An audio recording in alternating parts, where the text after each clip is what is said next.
pero complementarlo más que repasar, complementar lo que ustedes en su momento expusieron y nos compartieron, etcétera. La intención de haberlo hecho tan rápido, porque en otros semestres he hecho el ejercicio de que es una exposición por clase y etcétera, pero pues me di cuenta que nos echábamos las 2 horas y al final del día terminaban cosas ahí como pendientes. Entonces, en esta ocasión, si bien fue muy poco el tiempo que les di como para ampliar ahí la información que nos compartieron, me parece que sí ayuda mucho a hacer un recordatorio y que no se digan barbaridades. Pero también la intención es que vayan viendo poco a poco cómo su carrera se relaciona con este tema, ¿no? O sea, hay muchas cosas técnicas que no aborda la asignatura porque no es como tal una materia tan técnica, no es tanto de hacer el modelo, de meterse y demás, pero se van a dar cuenta cómo esto se vincula mucho pues con otras áreas que ustedes ya están trabajando y lo van a relacionar además con los laboratorios que ya tienen en este momento o han tenido hasta este momento y los que todavía faltan, ¿no? Pensaría yo que sí se va a lograr ese objetivo y si no, pues me dicen, ¿no? Podemos hacer un replanteamiento del material que yo les trato de compartir acá. Bien, en esta imagen lo que yo trato de mostrar es lo que actualmente existe en el mundo y que permite satisfacer la demanda de energía, ¿no? Particularmente de una de ellas, la que hemos estado ahondando mucho, que es la energía eléctrica.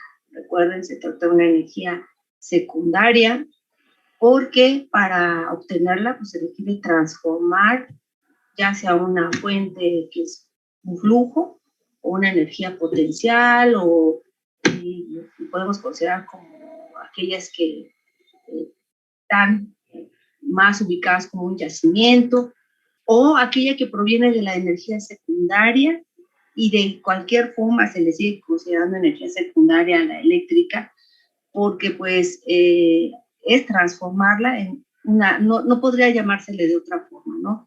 Es el proceso de transformación de una base de fuente de energía que puede ser renovable o no renovable. Y entonces la imagen muestra todo lo que actualmente existe en el mundo para hacer ese proceso de transformación a estas tecnologías que más o menos hemos visto y entendido en sus generalidades, pero el tema que, digamos, nos preocupa es cómo no hemos logrado un equilibrio entre esas diversas tecnologías que hay y los efectos negativos que se tienen, ¿no? Digo, visto desde el punto de vista de ingeniería, la verdad es que muchas de las tecnologías que generan son una maravilla. Si te gustan las máquinas, como a mí, la verdad es algo muy fascinante verlas, cómo operan, cómo funcionan, los tamaños, etcétera, etcétera. Pero bueno, desafortunadamente todo tiene un costo y el costo que ha tenido ese avance tecnológico pues es el agotamiento de algunos recursos, ¿no? Entonces ese es el punto. Entonces visualicen todas y cada una de estas actuales formas para generar, quizá aquí no está incluido tanto el hidrógeno, que es una de las que podría jugar también un papel en el futuro, pero que de igual forma para generar hidrógeno pues se tienen costos energéticos en la actualidad, ¿no? Entonces, primero habría que entender qué es esto del sistema eléctrico y partiríamos de qué se entiende como un sistema eléctrico. Está compuesto de varias partes y esas partes pues son la parte de la generación, la parte de la transmisión y la parte de la distribución, etcétera, ¿no? Y la intención de escribirles esto es porque cada parte tiene voy a decirle así, su encanto y su encanto técnico, por así decirlo. Cuando nosotros decidimos estudiar ingeniería es porque nos llaman mucho la atención las máquinas, ¿no? Y entonces el ver realmente cómo funciona una máquina ya en toda la extensión de la palabra, pues no queda más que maravilla de lo que hay. Entonces, pues para ello hay que entender que este sistema eléctrico está compuesto de diversos encantos, por así decirlo, ¿no? Y entonces vamos a ver justamente de qué se tratan esos encantos. Les diría yo que estos elementos de los que está compuesto el sistema eléctrico, que es la parte de la generación, la de la transmisión y distribución, ¿no? Si habláramos de la cantidad de dinero o la cantidad de recurso económico que se requiere para pues, que esto funcione, pues es muchísimo, ¿no? De hecho, aquí lo que podemos observar un poquito es el capital que se ha invertido a manera de porcentaje en el sector eléctrico. Y si vemos pues, la gráfica de color gris, nos describe que se ha invertido una cantidad muy grande en la parte de transmisión. En menor medida se ha invertido en transmisión y les diría en importancia en cuanto a las proporciones de inversión, la distribución. El tema con la transmisión es que es una etapa, digamos, de lo que sería el sector eléctrico, poco cuidada. En el caso especial de México, se requiere muchísima inversión en la parte de transmisión. Tenemos deficiencia, por así decirlo. Y tiene mucho que ver con la forma en cómo está conformada. Es decir, tenemos una red muy interconectada, lo cual desde el punto de vista técnico puede ser bastante bueno, pero también tiene digamos, sus desventajas. Una de esas desventajas es justamente los recursos económicos que se requieren para tener pues, una red robusta, una red que no tenga tantas pérdidas, porque yo les diría que desde el punto de vista de energía, cada una de estas partes tiene disipación muy importante de energía. La parte de generación ya lo vimos, digamos que de un barril de petróleo, por así decirlo, que entra para generar, pues muchas veces solo ocupamos un tercio, las dos terceras partes se disipan. Y de las fuentes de energía renovables no hay que hablar, ¿no? Actualmente lo que hay no presenta eficiencias muy altas. Entonces, eso hay una muy buena área de oportunidad para seguir explorando de qué forma podemos aprovechar mejor los recursos en esa etapa. En la etapa de transmisión, más adelante vamos a ver un poquito el tema de lo que son los transformadores y un poquito va a quedar claro las pérdidas que se pueden tener en una línea de transmisión. Y ni qué hablar de la distribución. La distribución también representa pérdidas importantes en lo que respecta al fluido eléctrico. Y ya cuando llegan los centros de consumo, pues también tenemos un montón de ineficiencias. Entonces, de ese tercio de barril de petróleo que entró aquí en generación, se va a perder todavía una fracción aquí en transmisión, una fracción aquí en distribución y una fracción adicional en la parte de los consumidores, ¿no? De tal suerte que yo diría que de ese tercio tal vez aprovechamos nada más como el 40% de el tercio que quedaba, pues para darnos una idea, ¿no? El por qué actualmente el mundo vive las broncas que vive. Mucho tiene que ver entonces con la forma en cómo lo usamos y lo que se ha logrado en desarrollo tecnológico. Y no quiero decir que es la única solución, por supuesto, pero sí hay que pensar en que ustedes como futuros ingenieros pues tendrían que ir buscando esas nuevas alternativas para dar solución a cada una de estas etapas, ¿vale? Inclusive lo podemos ver aquí como sigue disminuyendo el nivel de inversión en años más recientes, ¿no? Casi nada en transmisión. Y bueno, de lo que hemos visto hasta ahora, hablemos un poquito de las tecnologías y cómo es que estas juegan un papel y en qué momento juegan un papel. Y esto es muy importante que lo anoten y lo tengan clarísimo. La demanda, como lo he explicado en otros momentos, es algo que va cambiando a lo largo del día, a lo largo del año y que depende de diversos factores. Por ejemplo, con cuestiones climáticas. Cuando hace mucho frío se puede tener una mayor demanda de calor, por ejemplo, y por tanto hay diferentes medios para obtener ese calor. Incluso pensemos en algunos calentadores eléctricos, ¿no? la misma obtención del agua caliente sanitaria puede ser a través de un calentador eléctrico. Pero además, digamos que tenemos una serie de equipos que se utilizan tanto en sectores residenciales como en el comercial, como en el industrial, pues que cada vez se ven más electrificados diversos procesos y por tanto esa demanda pues va cambiando. ¿Y quién satisface esa demanda en lo que respecta a tecnologías? Bueno, pues hay varias.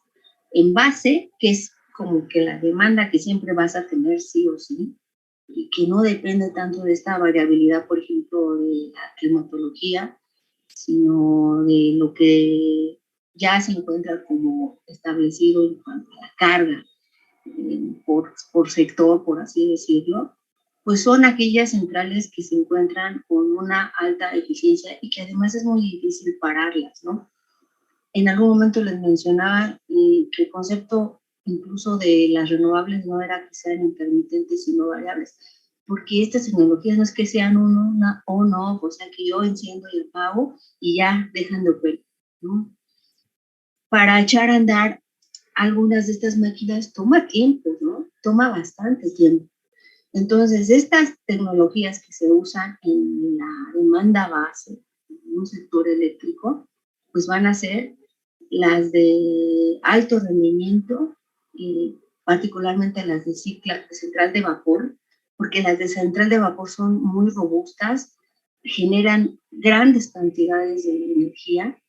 Las de ciclo combinado, porque además estas ya los hemos comentado un poquito, que tienen eficiencias muy altas, incluso más que la de una de vapor de alto rendimiento, y las centrales nucleares. ¿Y por qué las nucleares? Bueno, porque no se puede apagar un reactor así como así, ¿no? O sea, además, yo les diría que lo que es en sí ya una central nuclear en operación, pues opera muy bonito, ¿no? No emite, sí, en efecto CO2, la gran bronca es lo que sucede después, ¿no? Con aquello que ya no sirve para generar. Ese es el gran problema de la nuclear. Si no, sería que pues, mucho de lo que hay en el mundo estaría mirando hacia las centrales nucleares, pero como no hemos encontrado unas soluciones hasta ahora tan adecuadas y se sigan presentando algunos problemas o accidentes como los que ha habido en la historia reciente, pues no vamos a apostar por miedo, ¿no? A este tipo de tecnología. Pero como no la podemos parar y es una central que opera bonito, que tiene una buena eficiencia y que los costos de generación son bajos, no de los costos de inversión, ¿eh? O sea, es muy caro poner una central nuclear.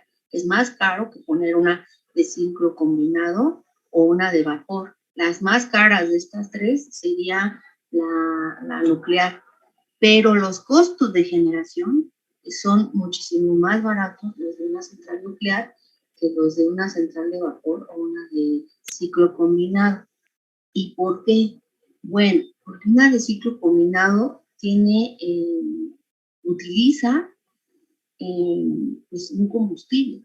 Y si ese combustible es más caro o más barato a lo largo de un periodo de tiempo, pues va a influir en el costo de generación, lo mismo que la central de vapor, ¿vale? Entonces, no sé si han visto las noticias recientes, pero ahorita con el conflicto pues, que hay entre Rusia y Ucrania, pues se han elevado los costos del petróleo. Cuando se elevan los costos del petróleo, se elevan los costos de los combustibles. Y entonces los costos de operación de estos dos tipos de centrales también se incrementan. Por tanto, los costos de generación pues también. Ahí ya se ven perjudicados, por así decirlo. Mientras que la central nuclear no, el costo del uranio es algo que se mantiene más o menos constante, hay cierta estabilidad y por tanto no tiene esa bronca, porque no depende de ese tipo de fuente de energía, ¿no? Más adelantito vamos a ver un poco ese concepto de los precios de elasticidad, ¿no? Un poquito aburrido el tema, pero bueno, al final de cuentas hay que más o menos entender de qué se trata esta relación entre las demandas y los costos de los combustibles o de los energéticos. Y una vez que ya rebasamos la base, es decir, que ya tenemos esa parte que se cubre perfectamente bien y con este tipo de centrales que están aquí, pues viene la demanda intermedia. A lo largo del día, como he dicho, va cambiando, se va incrementando dicha demanda. Uno lo puede ver incluso en vivo y en directo, quizás ahorita, si hay tiempo, lo revisamos. Si no, lo vemos para la siguiente clase, y entonces entran en acción estas otras, ¿no? No quiere decir que estas no estén operando, podría incluso estar operando una hidroeléctrica, y entra en acción la hidroeléctrica, entra en acción lo que llaman el ciclo combinado de bajo rendimiento y las centrales de bajo rendimiento. Son las que van a jugar un papel a la hora de que la demanda empieza a crecer a lo largo del día, ¿no? Y entonces estas amigas pues empiezan a entrar en acción. Y nuevamente no es como que se apagaron y ya se encendieron, no, como que están un poquito ahí en stand-by, esperando, y de repente el sistema les exige que empiecen a inyectar energía. Y bueno, ahí es todo un tema, es todo un tema desde el punto de vista también del consumo de energía que pueden tener estas centrales, mientras no están inyectando a la red, porque podría ser que no estén inyectando a la red en un momento. O lo que están inyectando son algunos márgenes mínimos también de energía, ¿no? Y finalmente vienen las tecnologías que trabajan en pico y que son las que van a entrar en acción cuando las demandas se disparan, y que ahí sí tiene que ver mucho con cuestiones climatológicas, etc. O imagínense que es el Mundial de Fútbol, que entonces ya es el final del Mundial de Fútbol, pues vas a tener televisiones por todos lados. Y eso, aunque usted no lo crea, representa una demanda atípica de energía eléctrica, y por tanto, pues ¿quién va a responder ante esa demanda? Pues estas, las denominadas en pico, reserva rodante, etcétera, y que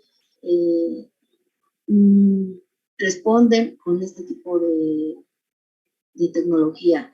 La hidroeléctrica de almacenamiento por bombeo, que se dan cuenta, la mencionaron por ahí los compañeros. Recuerden cuál era la hidroeléctrica de almacenamiento por bombeo. A ver, el equipo que les puso hidroeléctrica.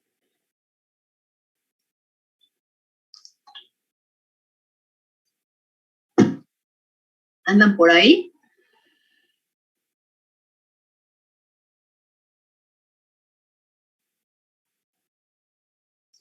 ¿Se acuerdan que? Ok. ¿Cuál es la diferencia entre la hidroeléctrica de almacenamiento por bombeo y la hidroeléctrica que aquí estaría actuando en la demanda intermedia?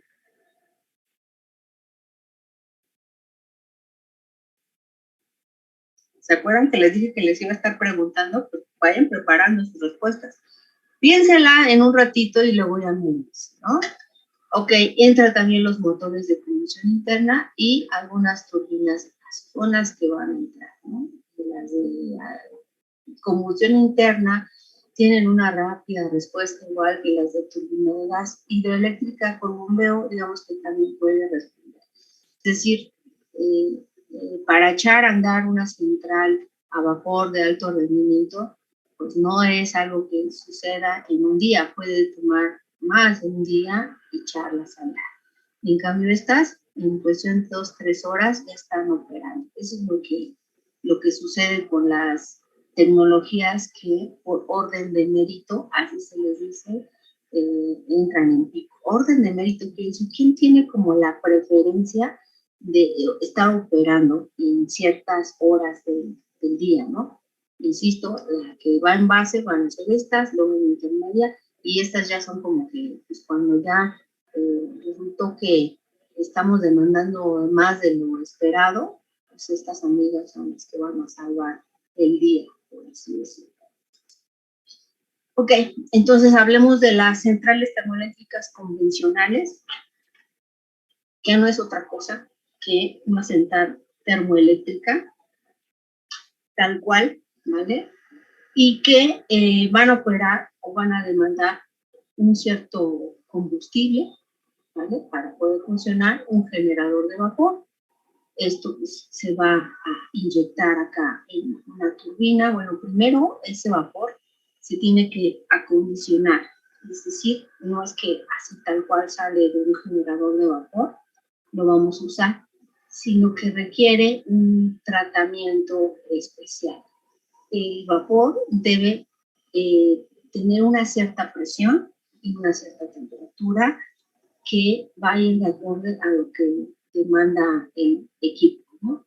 En este caso, como ya les había mencionado, parte de la energía que se genera en la turbina, pues llega a inyectar acá en el compresor, ¿no? O sea, porque requerimos que ese vapor entre a la turbina a una presión muy alta, ¿no? Y eso lo vamos a lograr con un equipo previo que es el compresor. Entonces, eso es una de las cosas o una de las razones por las cuales no podemos tener eficiencias tan altas, ¿no? Porque en realidad estamos requiriendo energía para generar energía, ¿no? Y luego, para que el ciclo termodinámico sea factible, es decir, para que realmente se dé ese proceso de transformación, sí o sí debe haber una disipación de calor. Si no hubiera esa disipación de calor, el ciclo termodinámico no podría llevarse a cabo. Entonces, por eso es que una central eléctrica debe tener una parte de disipación de calor en lo que se le conoce como el condensador. Y ahí lo que sucede, y que básicamente consiste en un intercambiador de calor que enfría, digamos, esos gases exhaustos o ese vapor ya como con tanta energía, y al retirarle esa cantidad de calor que se, digamos, puede incluso hacer un cambio de fase de vapor a líquido, por eso el nombre de condensador, ya es posible que se cierre como tal el ciclo y ya tenemos ahora un líquido que va a estar nuevamente inyectándose al generador de vapor. Por supuesto que además de eso, tendríamos que considerar una etapa de enfriamiento de algunos gases, ¿no? Que se van al ambiente. Para eso se requiere también la torre de enfriamiento. Y luego tenemos aquí esto que se le conoce como la subestación elevadora y que no es otra cosa que el transformador. Más adelante vamos a ver en qué consiste un transformador que tiene la función ya sea de elevar o de disminuir la tensión, ¿no? Eso es. Pero básicamente para poder transportar esa energía eléctrica o llevar a cabo la etapa de la transmisión, pues necesitamos que tenga una diferencia de potencial importante para poderse desplazar, ¿no? De otra forma no podríamos mover este flujo eléctrico, por así decirlo. Entonces aquí juegan un papel muy importante. ¿No? Yo les diría que ver en vivo eso es impresionante porque es un generador y de repente ves cómo sale en un tubo al vacío y ves ahí la descarga y bueno, es impactante ver cómo sale eso. Y pues después pues, se tiene que adecuar para que se pueda circular. Además pensemos en que estas líneas de transmisión deben de tener unas características muy especiales, un calibre muy grande para que puedan soportar justamente la calidad de energía que viene, ¿no? Y en calidad entendemos un montón de cosas. Y justamente aquí es donde entra mucho en la parte de potencia, digamos, ¿sí? Y en otras aplicaciones, por supuesto, pero aquí es una de las partes en las que ustedes, creía yo, pues tienen un poquito de chamba, ¿no? En cuanto a qué tipo de ciclo, desde el punto de vista de la termodinámica, se aplica en una central termoeléctrica convencional, pues es el denominado ciclo Rankine ideal, y que consiste en estas etapas así, súper conciso. Se tiene un suministro de calor, que aquí lo podemos ver, que es de aquí a acá, y aquí el fluido va a ganar calor, de hecho entra en estado líquido y sale en estado gaseoso, ¿vale? Y ahí es donde tiene esa etapa, ¿no? Y después requiere tener una expansión adiabática en la turbina. No tomo en cuenta aquí como tal el ciclo, la parte de la compresión, pero insisto, aquí previo se presuriza ese vapor e incluso se puede llevar a recalentar un poquito, ¿no? Que es un poco lo que muestra este segundo serpentín, para alcanzar unas temperaturas de sobrecalentado y presurizado. Y entonces en esta parte tiene ese proceso de expansión, que dice el ciclo, ¿no? Y idealmente decimos que es adiabático, porque lo que nos interesa es que ese vapor no pierda energía. Entonces, aquí estas turbinas están muy aisladas, de tal suerte que no se tengan pérdidas importantes de calor a los alrededores y que sean mínimas, y por eso se denominan adiabáticas, porque no va a haber transferencia de calor desde o hacia el sistema, ¿vale?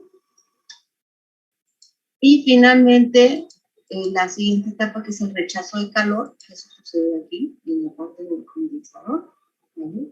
Porque si no, no se va el ciclo, para después tener una etapa de compresión. De hecho, aquí tenemos, entra primero una bomba y va a precalentar un poquito el fluido, y de aquí va a entrar nuevamente a otra bomba, también le va a dar un precalentamiento, de tal suerte que el agua de alimentación de la caldera pues no va a ser tan bajo, ¿no? La temperatura pues va a alcanzar un nivel aceptable para la operación propia de las bombas. Tampoco es que la va a lanzar ahí a 90 grados, ¿no? Estas bombas están diseñadas para mover fluidos a ciertas temperaturas, ¿no? Y no son bombas chiquitas, ¿no? Estas bombas que tienen aquí son enormes. Incluso las bombas de torre de enfriamiento pueden tener hasta 1000 caballos, para que se den una idea. O sea, eso es un monstruo. Y además, estos sistemas de enfriamiento pues tienen trayectorias bastante considerables, ¿no? El diseño de un sistema de torre de enfriamiento es algo muy, muy interesante, ¿no? Así es como funciona a grandes rasgos. Eso es el ciclo ideal, pero el ciclo real de las centrales pues, es un poquito diferente. Digamos que nos sirve como a explicar un poco lo que sucede y que podamos modelar, etcétera. Pero ya los ciclos reales pueden tener desviaciones de esa idealidad de comportamiento. Aquí en rojo incluso se resalta que el vapor que se requiere para alimentar una de estas turbinas puede alcanzar entre los 540 y 590 grados Celsius. Y esto aquí, como lo vimos, puede incluir 2 recalentamientos para evitar que el vapor que se expande en la turbina alcance un alto grado de humedad y pueda dañar el equipo. Es decir, que nunca puede entrar vapor húmedo o con baja calidad, así se le conoce, a una turbina. Entonces, con esto se estaría garantizando que el fluido de trabajo, en este caso el vapor, se mantenga justo así, a alta temperatura y con 0 cantidad de agua.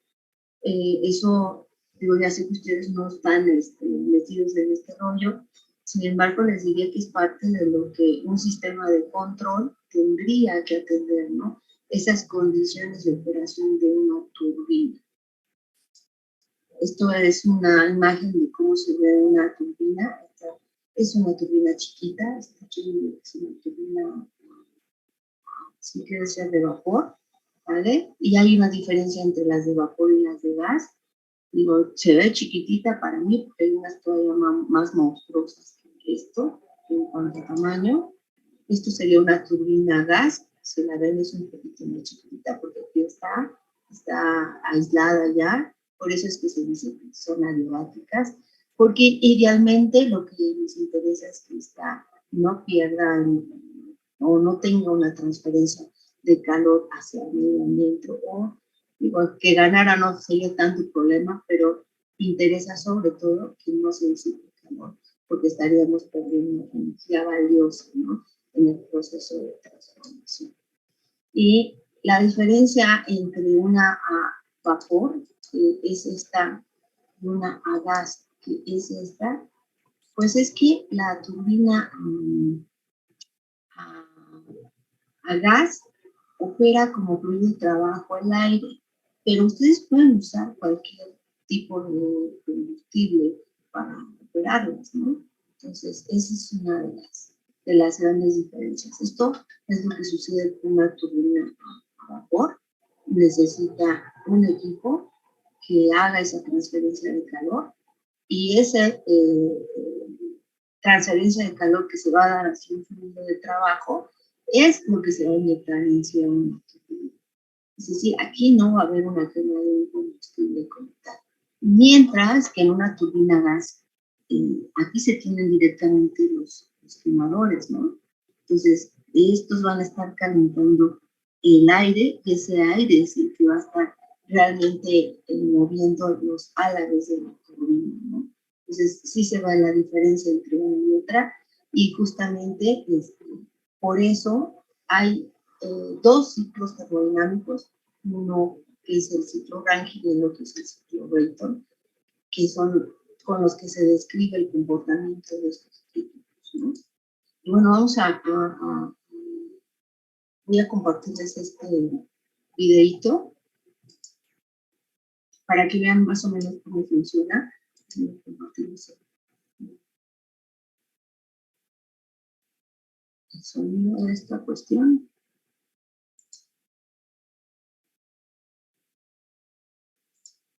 No sé qué ven.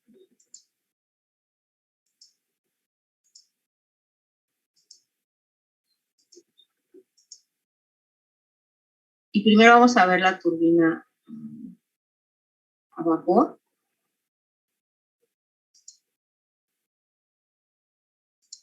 Y luego una de gas, ¿de acuerdo?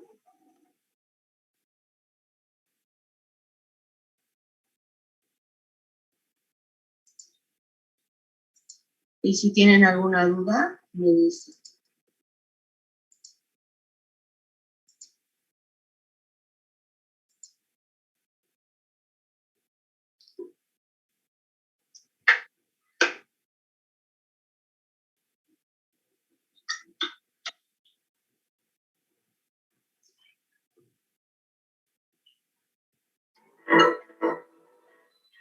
La turbina de vapor es una máquina que convierte la energía del vapor proveniente de la caldera en trabajo mecánico.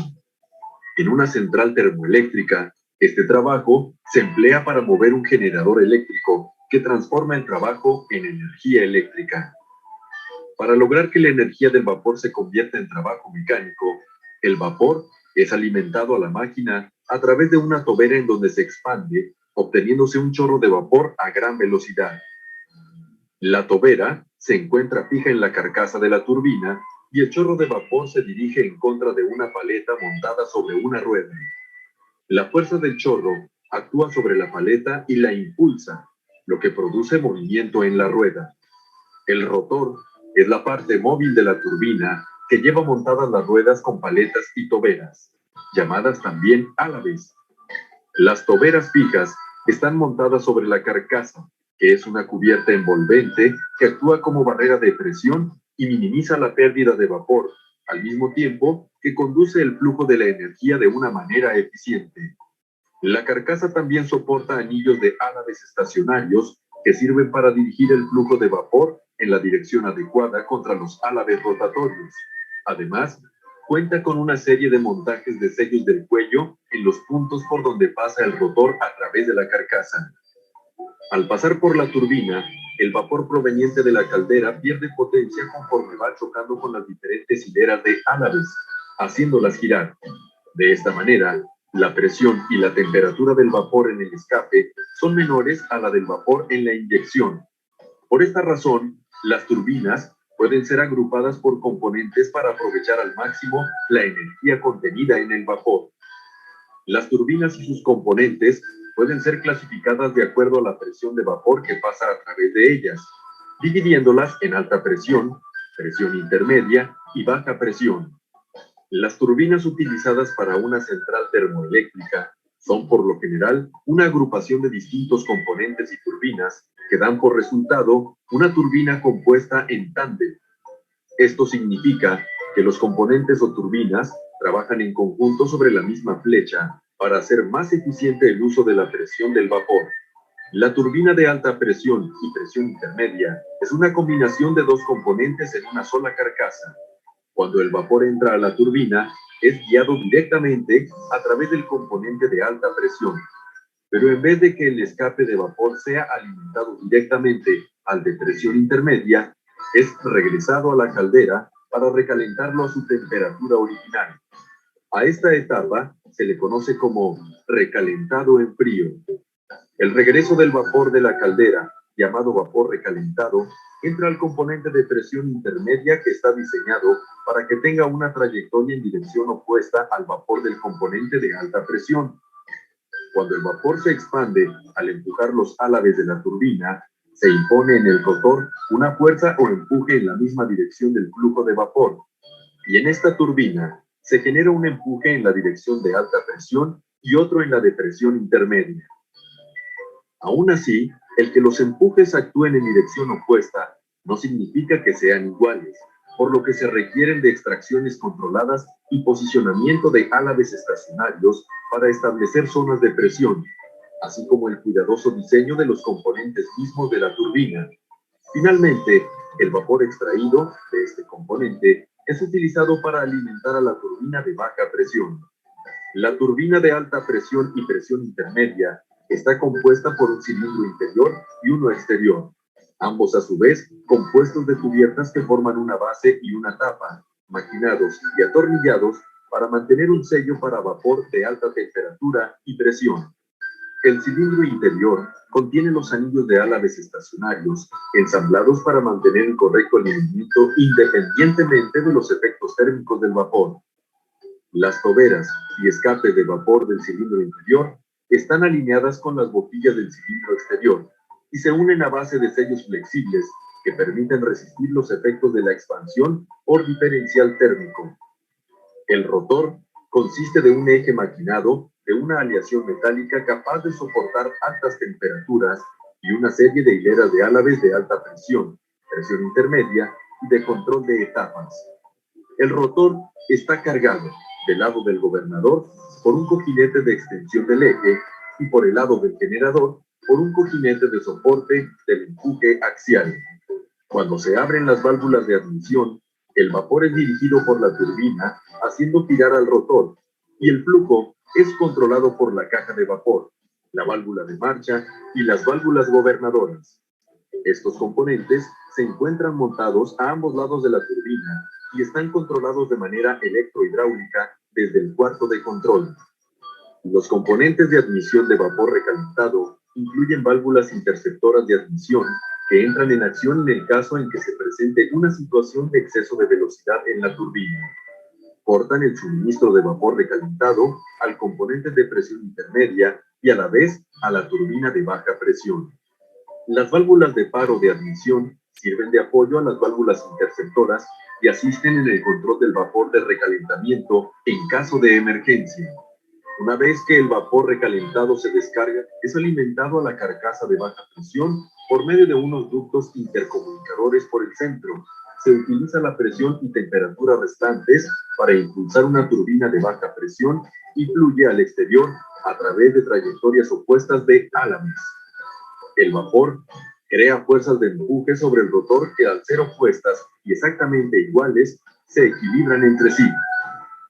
La turbina de baja presión también está compuesta de carcasa exterior, un cilindro interior, la guía del flujo de admisión, los anillos portaálabes, los álabes estacionarios, las guías de flujos de descarga y el conjunto del rotor.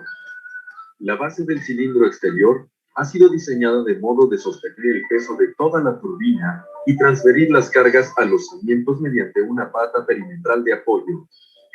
El vapor de la turbina de baja presión se descarga al interior de un condensador, el cual transforma el vapor nuevamente en agua. El cilindro interior apoya a los anillos portaálabes y las vías de flujo de admisión y de descarga con características similares a la turbina de alta presión y presión intermedia, pero con un diseño optimizado para aprovechar al máximo las características de alimentación de vapor en esta etapa del proceso.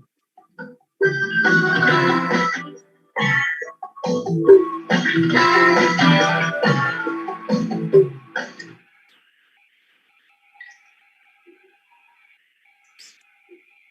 en esta vimos que el fluido de trabajo y lo que está usando la turbina es únicamente vapor. Ahora vamos a ver qué sucede con la turbina de gas, ¿de acuerdo?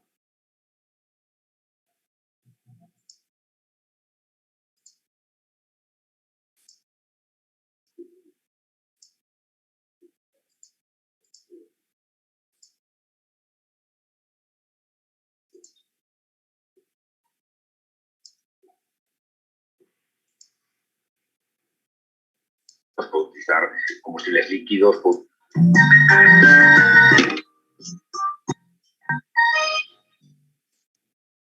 Una turbina de gas es una máquina térmica que transforma la energía química contenida en el combustible en energía mecánica. Esa energía mecánica habitualmente la tendremos a nuestra disposición en un eje.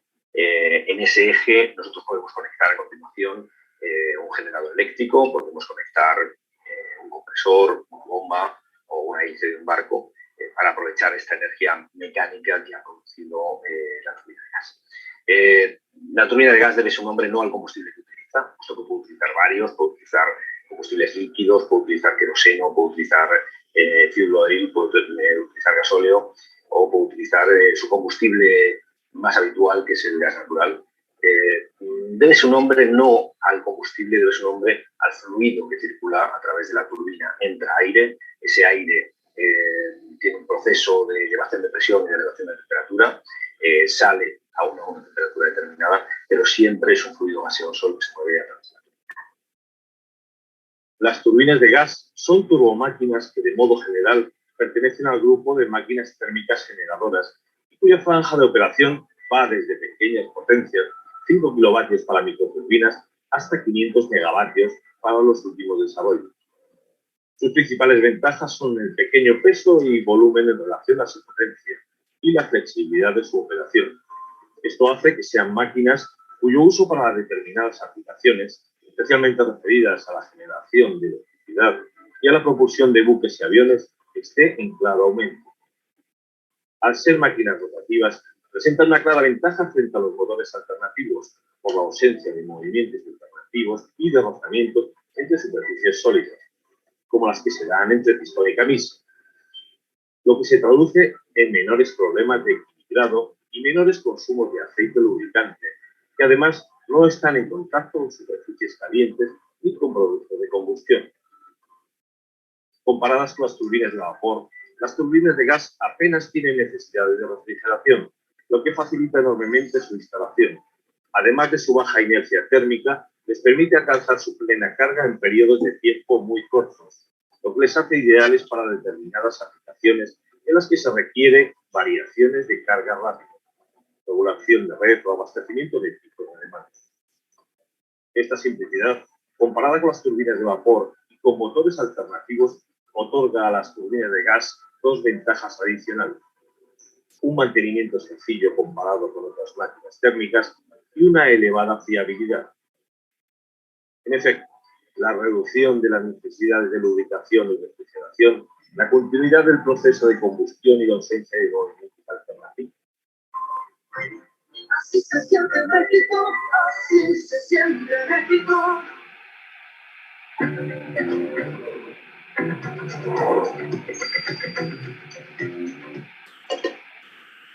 Usted perdone los anuncios, ¿verdad? Hace que la probabilidad de fallo disminuya. Una instalación de generación eléctrica basada en una turbina de gas puede alcanzar con facilidad valores de disponibilidad superiores al 95% y valores de fiabilidad cercanos al 99% si la instalación está bien diseñada, bien construida, bien operada y con un adecuado mantenimiento. No obstante, también tiene algunos inconvenientes importantes, en los que hay que destacar dos: la alta velocidad de rotación y su bajo rendimiento, entre el 30 y el 40%, comparado con los motores alternativos diésel. Algunos desarrollados ya alcanzan el 50% de rendimiento, o con las turbinas de vapor, los valores del 40% son muy normales. Normalmente se entiende por turbina de gas el conjunto formado por los siguientes elementos: filtros de aire de emisión, compresor, responsable de la elevación de presión del fluido de trabajo, sistema de aporte de calor a fluido, elemento expansor o turbina propiamente dicha, escape, rotor, carcasa, cojinetes, rodamiento, sistemas auxiliares. Sus aplicaciones son muy variadas, siendo el más amplio campo de aplicación en los motores térmicos. Inicialmente se utilizaron para la reducción de trabajo mecánico. Posteriormente se trasladaron al campo de la aeronáutica como elemento propulsor, sobre todo a partir de la Segunda Guerra Mundial. Más tarde se utilizaron masivamente como elemento motor para la generación de energía eléctrica, aplicación para la que se han desarrollado modelos específicos que han tratado de adaptarse a las exigencias de ese mercado. La posibilidad de aprovechar el calor de los gases de escape para producir vapor aprovechable en la industria como energía térmica o para producir más energía eléctrica en los denominados ciclos combinados al vapor, ha provocado una auténtica revolución en el mercado de la generación eléctrica, donde la turbina de vapor había sido la reina indiscutible durante muchos años. Una turbina de gas tiene tres partes claramente diferenciadas. La primera parte es el compresor. En el compresor se va a producir la elevación de la presión del gas. Esa se utiliza habitualmente en un compresor de tipo axial. Hay turbinas que utilizan el tipo de compresor, pero el más habitual en casi todos los modelos es un compresor de tipo axial que va a producir esta elevación normalmente con relaciones de presión que va a ir entre 1,10 o 1,30. Eso es el rango más habitual. Por supuesto, se habrá elevado ligeramente la temperatura. Si de media encontraremos que el aire se introduce a 25 grados en la salida, lo tendremos al entorno de las 200, 250, 200 grados, dependiendo de la relación de compresión de la turbina. Pero en la cámara de combustión vamos a buscar elevar mucho más la temperatura. Vamos a elevarla a temperaturas que rondan los 1000 grados, 1200, 1300, hasta 1700 grados en los modelos más avanzados. Con esta elevación de la presión en el compresor y esta elevación tan brusca de la temperatura que se da en la cámara de combustión, lo que hemos hecho en el fluido que circula a través de la turbina es acumular mucha energía potencial que ahora podremos transformar en otras cosas, en otros tipos de energía. La primera transformación que vamos a realizar va a ser transformarlo en energía cinética. Eso lo va a realizar las toberas para después transformar esa energía cinética, trasladarla a los álabes y los álabes se van a encargar de trasladarla al rotor produciendo la energía rotativa que al final es el objetivo que pretende.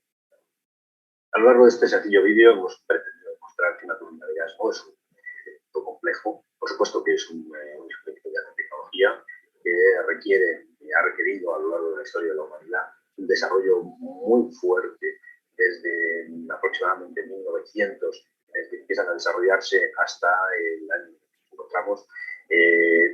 La evolución ha sido poderosa, pero para el técnico de operación y mantenimiento es fácil entender qué es lo que sucede dentro de una turbina.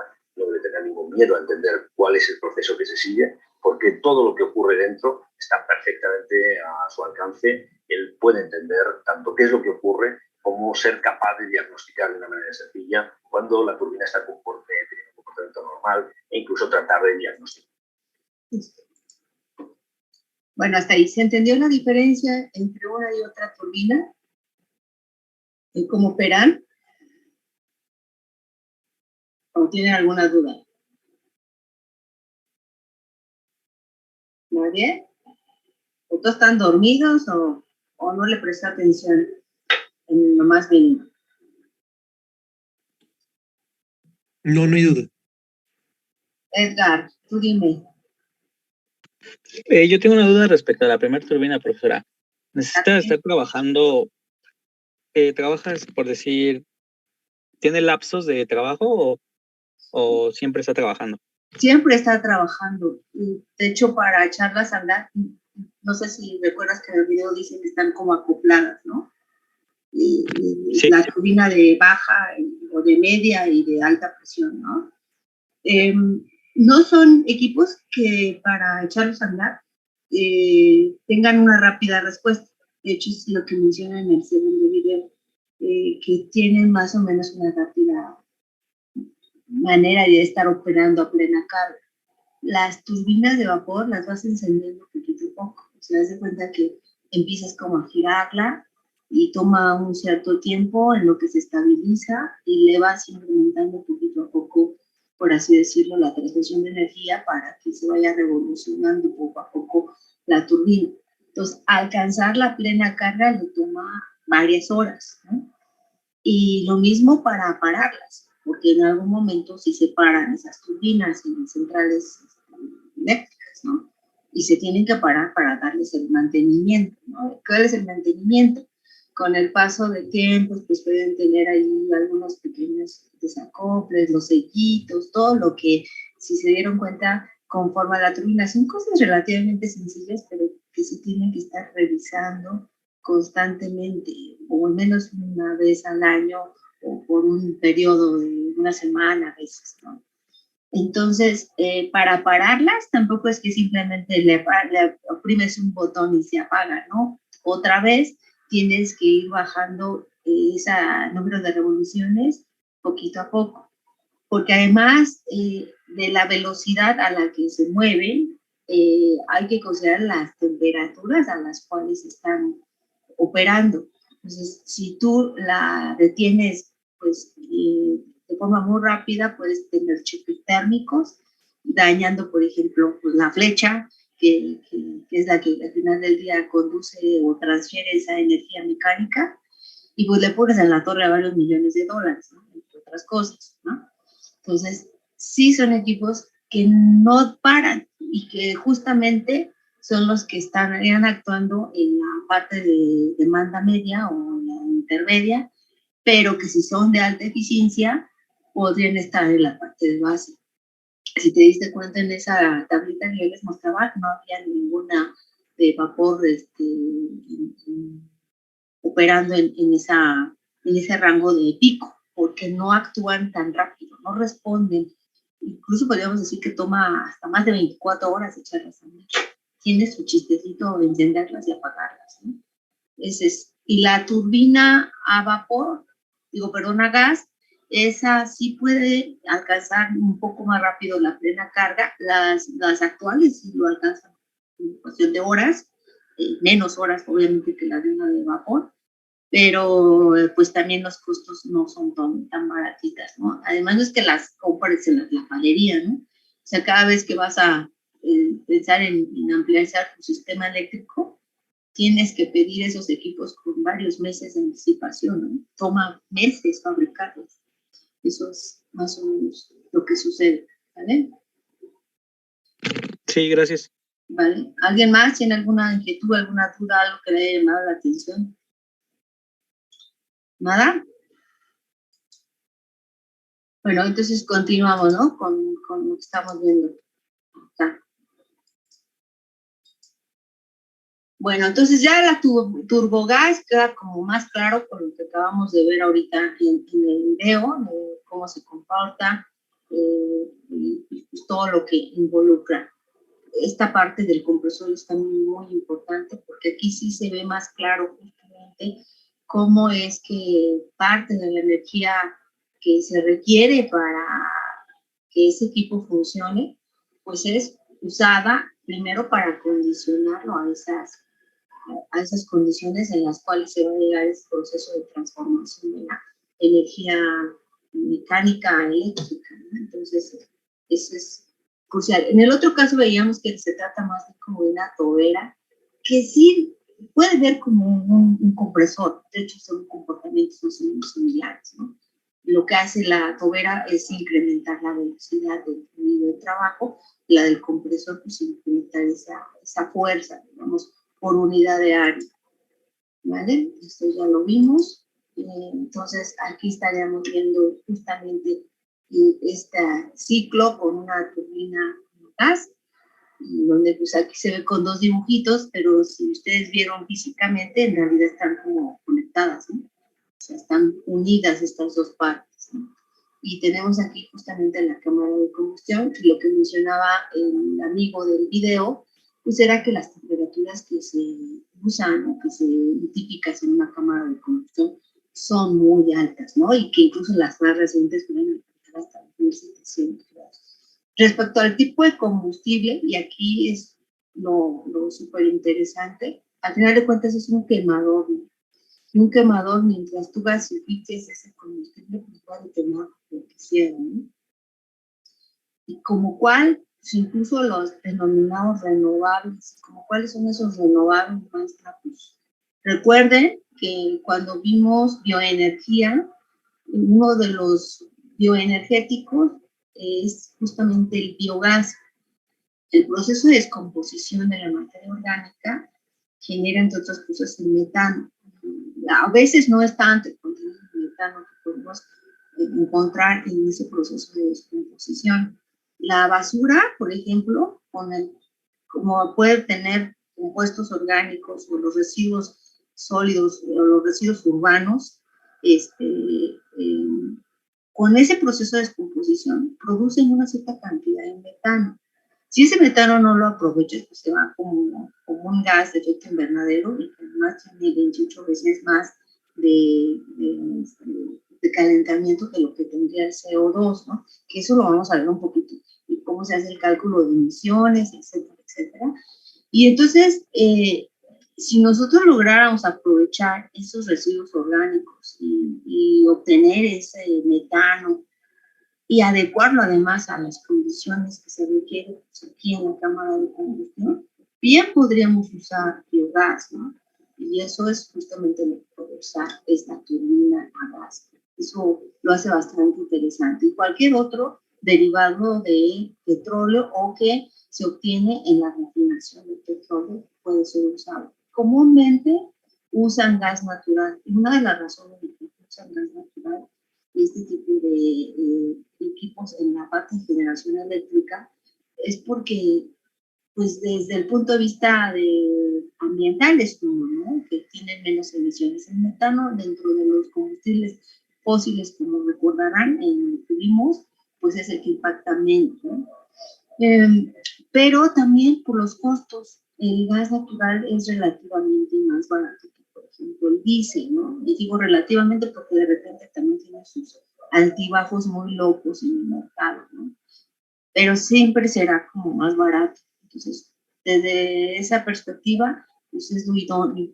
En cambio, por ejemplo, el metano que se puede obtener a partir de la biomasa, pues ya no resulta tan barato cuando tienes que adecuarlo y pues que ese proceso de conversión de la materia orgánica a biogás, pues tampoco no es que lo estés haciendo así tan fácil, ¿no? O sea, lleva un proceso previo, ¿no? Para poder obtener ese biogás y que pueda ser usado acá. Pero de que lo puedo usar, por supuesto que lo puedo usar, ¿vale? Y bueno, aquí ya vemos un poquito lo que es la parte del generador. Ojo que, por ejemplo, aquí en lo que le llaman los gases de combustión, pues también tenemos una pérdida de pues, aparte de que necesitamos energía reinyectar acá para que se comprima el fluido, pues una muy buena parte se disipan los gases de combustión.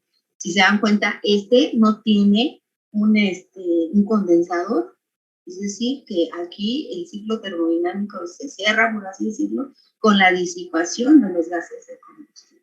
Es diferente, digamos, por eso los ciclos termodinámicos de una y de otra.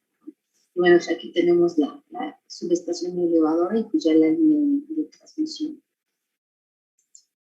Aquí está un poquito la foto, recordemos aquí que recibe el nombre no al combustible que usa, estos son los quemadores, sino a la sustancia de trabajo y las capacidades que pueden ser bien chiquitas, desde 5 a 500 megawatts, y que por eso pueden ser usadas, por ejemplo, en un barco, en aviones. Entonces sí pueden tener capacidades chiquititas, algunas hasta bonitas por el tamaño que tienen, pero bueno, son máquinas muy, muy interesantes, ¿no? Y de hecho evolucionó esto hacia la aplicación para la generación eléctrica. Se dieron cuenta en el video de esa misión que las primeras aplicaciones no eran precisamente para la generación, ¿no? Bueno, aquí está el ciclo en el que operan el John Brayton y otra vez pues va en la etapa de compresión que se llevaba a cabo en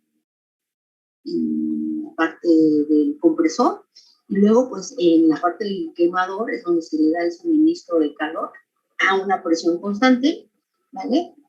Y luego se da la expansión, que es meramente ya lo que es la turbina, y el rechazo de calor, que es a través de los gases de combustión. Mientras que la del ciclo de vapor necesita esta parte de la torre de enfriamiento y el condensador, etc. ¿no? Y entonces ahí como que difieren también un poquito digamos, los fierros, por así decirlo, involucrados en el proceso de transformación de energía, ¿no? Ahora, en relación a que está ligado con las eficiencias térmicas, cuando hablamos de eficiencia térmica, no hablamos de eficiencia de generación, son conceptos diferentes. La eficiencia térmica es qué tanto trabajo obtenemos a partir del calor suministrado, ¿no? Y en el caso del ciclo Joule-Brayton, o sea, en el caso de la turbina gas, pues depende de varios factores. Una, de la relación de presiones del compresor, esto es qué tanto comprimimos ese fluido de trabajo, y la temperatura de los gases a la turbina, ¿no? O sea, ya que se comprimió y que va a pasar a la turbina, pues eso puede o interviene directamente en la eficiencia térmica, ¿no? Y dice aquí que entre mayor sea el valor de estos parámetros, mayor será la eficiencia, pero pues tiene un límite y que dependerá de los materiales, ¿no? Porque aunque sí alcanzan a resistir temperaturas muy altas, obviamente se requerirán materiales más sofisticados, por así decirlo, y también más costosos. Lógica, pues empieza a hablarse de un costo de beneficio, ¿no? De qué tanto podemos mejorarlo en ese sentido. Esos serían los factores. Tampoco es que se pueda permitir presiones muy altas, porque también estará sujeta a las presiones que soportan los materiales de los que están hechos, ¿no? Y si bien entre más grandes sean estos valores, pues van a tener la limitante de los materiales que la conforman, ¿no? ¿no? Otras cosas que también infieren en el comportamiento de estas turbinas y en su proceso de transformación, pues son, por ejemplo, factores que tienen que ver con las condiciones de operación, como la temperatura, la humedad y la presión atmosférica. Y directamente porque se trata de máquinas volumétricas, ¿no? Pensemos, por ejemplo, que el aire va a tener diferentes condiciones a diferentes temperaturas, ¿no? Entonces, un aire que se encuentra, o que tiene una temperatura en la que se tenga una menor densidad, pues va a requerir un mayor volumen a la entrada. Y pues este amigo también juega, ¿no? Juega un papel importante. Si tiene un nivel de humedad fuerte, pues también va a repercutir directamente en el gasto de energía que se requiere primero para prestar la humedad. Lo mismo la presión atmosférica, ¿no? Eso se ve muy claro a la hora de que uno se mete más en la termodinámica y entiende el comportamiento de estos equipos, ¿no? Pero bueno, hay algunas cuestiones que tienen que ver con los fabricantes y que te dan algunas condiciones estándar y que te dan ciertos comportamientos o ciertos valores de entrega de los equipos. Uno de ellos son los estándares de la ISO, o el Standard Organization, en el que nos dice que a ciertas condiciones de temperatura ambiente de 15 grados Celsius y una humedad de 60 grados y una presión atmosférica a nivel del mar, es como mejor va a poder operar una turbina a gas, ¿no? Pero pues no todas operan en esas condiciones. Entonces, si tú vas a operar, por ejemplo, una turbina aquí en la Ciudad de México, pues eso no se parece, ¿no? A esas condiciones. Para empezar, la presión es la misma, aquí tenemos presión menor, y todo eso va a influir directamente en el comportamiento del fluido de trabajo y por tanto lo que no va a poder entregar la turbina. Entonces, esas eficiencias que mencionaba este señor en el video, pues también dependen de estas condiciones, ¿sabes? Y entonces esos valores de 40, etcétera, pues no son tan están así, ¿no? En condiciones estándar, o en las ISO, mejor dicho, pues sí, pero ya en operación es otro boleto, ¿no? Bueno, ahora en concepto del ciclo combinado, que sí hicieron mención, me parece que en los dos videos, y si no, seguramente sí, pues combina estas dos tecnologías o estos dos ciclos termodinámicos, ¿no? Y aquí hace mención que los gases de escape de la turbina gas se utilizan en una caldera de recuperación para generar el vapor. O sea, lo que sale de los gases acá, estos gases, pues salen con alta temperatura, ¿vale? Entonces, lo que se hace es utilizar una caldera que utilice estos gases y que se puedan usar para generar vapor, ¿no? Y entonces ese vapor pues ya estaría inyectándose a la otra tecnología que es la turbina a vapor, ¿no? Y eso es, en pocas palabras, lo que es el ciclo combinado, ¿no? Y bueno, nada más hacemos que para esto se utilizan turbinas de gas de la potencia de una central, pues va a variar con las condiciones atmosféricas, por lo que ya expliqué, ¿no? Porque ya operando, pues depende de varias cosas. Además, justamente a lo largo del día no tenemos ni siquiera las mismas condiciones climatológicas del amanecer o al anochecer, y esas condiciones pues van ocasionando variabilidad en la producción también, ¿no? Y pensar que a lo largo del año tenemos condiciones diferentes, ¿no? Sí influye, sin duda, y se tiene que estar haciendo constantes cálculos de lo que te va a entregar realmente. Y así veríamos un ciclo combinado de imagen, ¿no? Aquí observamos bien cómo los gases son usados para inyectarnos en un recuperador de calor o una turbina o una caldera de recuperación, así se le dice. Al final del día una caldera es un intercambio de calor, ¿no? Entonces, así es como también se le dice, ¿no? Recuperador tal cual, ¿no?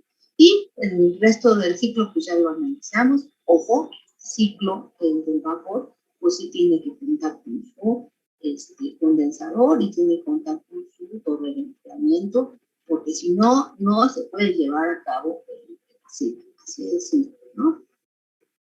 ¿Aquí alguna duda?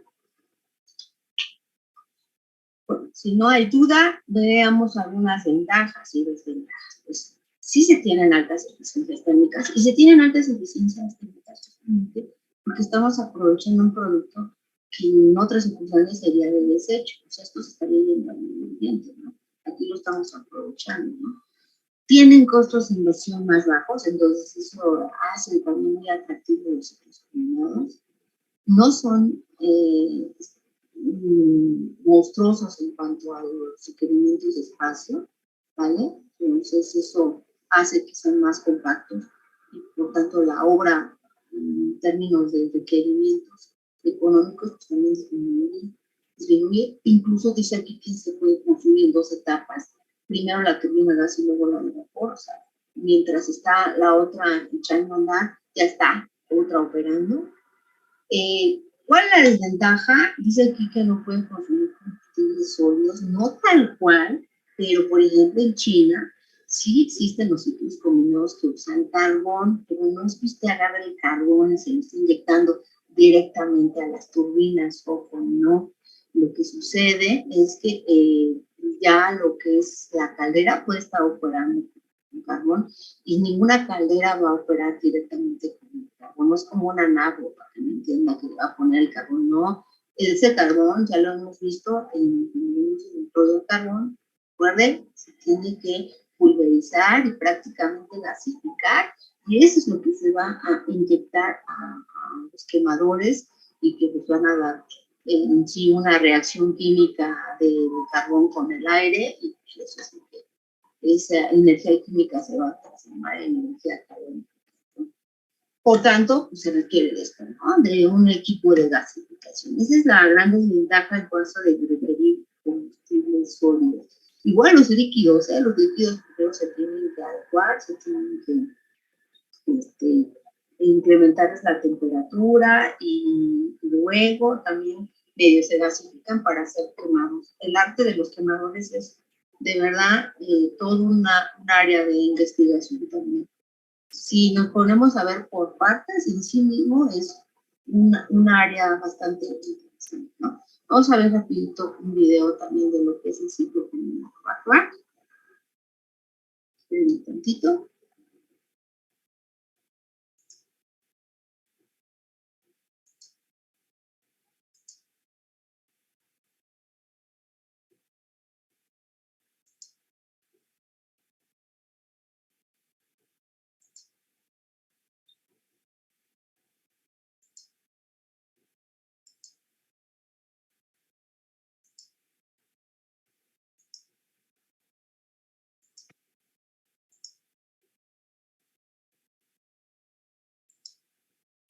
En nuestras vidas, muchas de nuestras actividades dependen de forma directa o indirecta de la corriente eléctrica. Desde que nos levantamos hasta que nos acostamos, hacemos un uso constante de la electricidad sin ser conscientes de ello.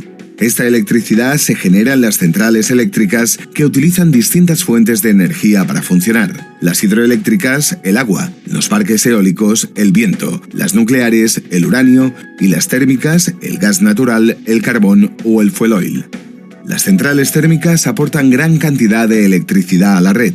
Hay distintos tipos de centrales térmicas. Hoy nos centraremos en las centrales térmicas de ciclo combinado. Las centrales térmicas de ciclo combinado usan el gas natural como combustible para generar electricidad y se caracterizan por utilizar la combinación de dos tipos de turbina, una de gas, que gira con los gases de la combustión del gas natural, y otra de vapor, que gira con el vapor que generamos aprovechando el calor de los gases originados en la combustión del gas natural. El gas natural que se usa como combustible es el más limpio de los combustibles fósiles debido a su composición química. ¿Cómo funciona una central de ciclo combinado? El gas natural, que se utiliza como combustible para generar energía, llega a la central y es filtrado y acondicionado a las necesidades específicas de presión y temperatura para el correcto funcionamiento de la turbina de gas. A continuación, entra en las cámaras de combustión de la turbina de gas, donde se combustiona junto con el aire que ha sido comprimido en el compresor. La reacción de combustión libera una gran cantidad de energía térmica que hace que los gases obtenidos se expandan por el cuerpo de la turbina. En la turbina hay un eje recubierto de álabes o palas que al recibir el impacto de los gases gira a una gran velocidad, 3000 revoluciones por minuto. Esta energía mecánica del eje es transformada en energía eléctrica en el generador. El generador consta de dos partes, un rotor lleno de electroimanes y un estator, cubierto de bobinas de material conductor. El movimiento de los imanes genera un campo magnético variable que induce electricidad en el bobinado. Los gases de la combustión salen de la turbina de gas y se dirigen a la caldera de recuperación de calor. Allí ceden calor al agua que circula por los serpentines y es transformada en vapor de agua que será la fuente de calor que hace girar la turbina de vapor. Esta agua ha sido tratada y se le han eliminado las sales disueltas para que no dañen las tuberías del circuito. Así pues, la combustión del gas tiene dos fines: mover la turbina de gas y ser la fuente de calor para el agua que mueve la turbina de vapor. ¿Cómo lo conseguimos? La turbina de vapor es la encargada de transformar la energía térmica del vapor en energía mecánica, haciendo girar su propio generador. Dicha turbina está constituida por tres cuerpos, de alta presión, media presión y baja presión. Desde la caldera de recuperación, el vapor generado es conducido hasta la turbina. El vapor de alta presión se expande por el cuerpo de alta presión, haciendo girar el eje de la turbina con la ayuda de los álabes. Al salir, es dirigido de nuevo a la caldera, donde recupera temperatura y vuelve a la turbina, esta vez en el cuerpo de media presión, donde se expande moviendo el eje. A continuación se dirige al cuerpo de baja presión, donde repetirá el proceso de expansión y movimiento del eje. Finalmente, el vapor sale hacia el condensador, donde se enfría y vuelve a su estado líquido.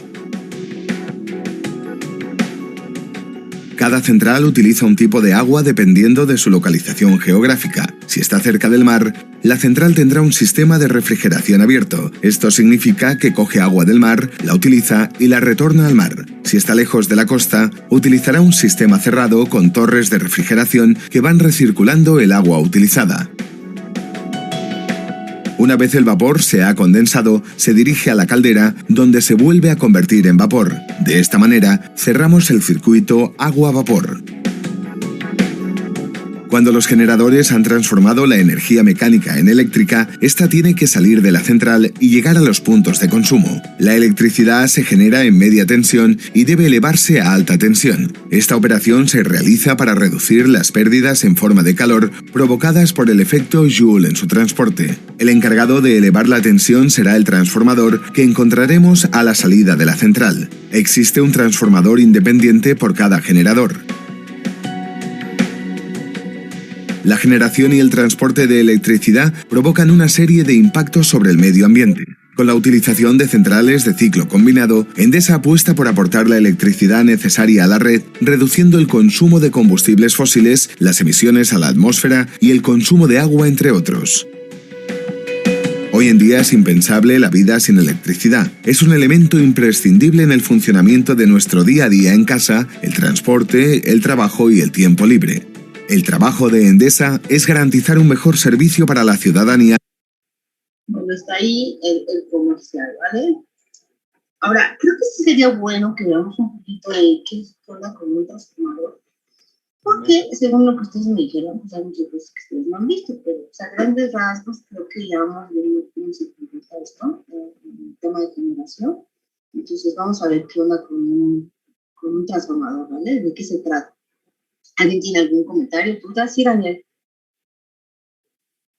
Bueno, yo tengo una pregunta, no sé si... tengo una pregunta, no sé si suena muy tonta, pero el vapor que se ocupa de agua se puede utilizar así infinitas veces, o hay que desecharlo en forma de líquido y volver a ocuparlo. ¿O? A ver, otra vez, ¿puede utilizar qué, perdón? Que si el vapor de agua se puede utilizar infinitamente, o hay que volverlo a tomar del mar o de alguna otra fuente. No, bueno, tú dices el agua que se está utilizando en el ciclo. Bueno, es un agua que se trata, o sea, sería algo así como, en hidráulica se usa el mismo término que en electricidad. Es un agua que puedes tomar de alguna cometida. Entonces, es un agua que es tratada. ¿Qué quiere decir tratada? Que se le retiran algunos sólidos que se pueden disolver, digamos. Esto es sólidos disueltos, porque tiene sales, etcétera, etcétera. Y una vez que esa agua ya está bien tratada, ya se inyecta a una caldera. Y digamos que esa es la misma que va a estar como circulando, haciendo el ciclo. Pero es muy común que en este ciclo de la red de distribución de vapor se vayan perdiendo algunas fracciones de vapor, ¿no? O sea, se va perdiendo porque además la distribución de vapor tiene que llevarse un drenado porque genera condensados, etcétera, etcétera, etcétera, ¿no? Se pueden recuperar los condensados y luego esos usarlos para inyectarlo a las calderas, sí, porque cuando se condensa, justamente lo que sucede es que esa agua es una agua muy pura y se puede usar. O sea, estos equipos requieren agua a unas condiciones muy, muy especiales. Lo que se hace con el vapor que ya no se logra recuperar es que se inyecta un poco más de agua, pero previamente pasa por un proceso de tratamiento. Y eso es lo que vuelve a circular y que se da, por eso es que se le denomina el ciclo termodinámico, ¿no? Lo único de desventaja de esto, si viste el video y lo entendiste, es que el agua que se usa para que se disipe ese calor y que se transforme nuevamente en líquido, pues esa agua la tomas o del mar o de algún sistema como la torre de enfriamiento que va a tomar a lo mejor agua de algún río o algo así. O sea, esa agua del río y esa agua del mar no es la que entra a la caldera, para que me entiendas, sino que es una especie como de circuito cerrado, pero para que se alcancen las condiciones otra vez de líquido, pues tienes que disiparle o quitarle calor, y eso para ello utilizas o el agua de mar o el agua de río o junto con las torres de enfriamiento, ¿a qué me entiendes? O sea, nunca usas agua de mar para alimentar una caldera, tiene que ser tratada. ¿Sí me expliqué? ¿Sí, Daniel? Sí, profesora, gracias. Vale. Eso sería. Entonces, vamos a ver qué onda con un transformador. ¿Les parece? ¿De qué consiste un transformador? Porque creo que también viene bien que sepan qué onda. Transformadores en el campo. Aguántenme tantito para ir viendo esos detallitos. Y después vamos a tener una clasecita muy, muy básica de algunos conceptos eléctricos para que vayan entendiendo también algunas cuestiones en cuanto a cuando empiezan a profundizar más en los rollos de calidad de la energía y demás, ¿no? Ahí va. ¿Cómo funciona un transformador?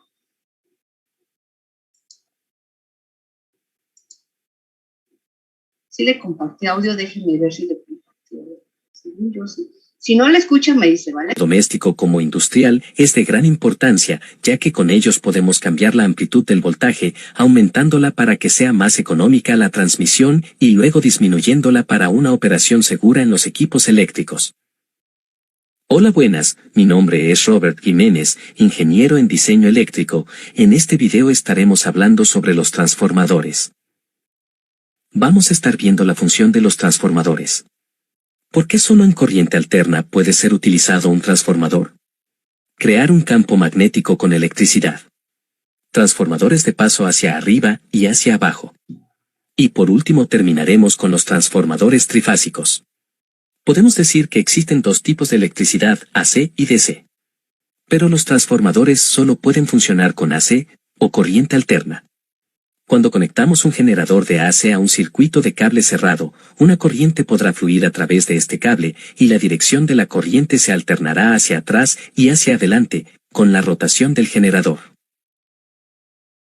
La alternancia significa que la corriente alcanza su punto máximo y mínimo durante el ciclo, que le da su patrón de onda sinusoidal, el cual podemos comprobar al conectarlo a un osciloscopio.